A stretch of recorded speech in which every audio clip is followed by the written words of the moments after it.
ప్రేక్షకులకు నమస్కారం. ఈ వీడియోలో పరాయి యంత్రాలు మీ మీద పాడకుండా ఉండేటందుకు యంత్రం గురించి తెలుసుకోబోతున్నాం.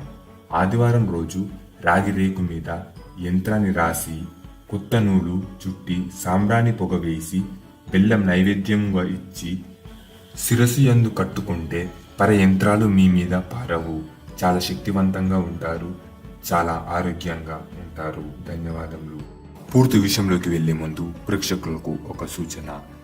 మీరు ఏదైనా సమస్యలతో, భార్యాభర్తల సమస్యలతో, భార్యాభర్తల మధ్య గొడవ అవడం, అలాగే భార్యాభర్తలు విడిపోవడం, వ్యాపార సమస్యలు, అలాగే సంతాన సమస్యలు, ప్రేమికుల మధ్య గొడవ అవడం, ప్రేమికులు విడిపోవడాలు, చేతబడి సమస్యలు, ఇంట్లో మనశ్శాంతి, లక్ష్మీ శాంతి లేకపోవడం, పిల్లలకు కలలు పడడం, అలాగే ఆరోగ్య సమస్యలు, ఇలాంటి సమస్యలు ఉన్నవారు కింద కనిపిస్తున్న గురువు గారికి కాల్ చేసి మీ ప్రతి సమస్యకు సమాధానం పొందవచ్చు. ధన్యవాదములు.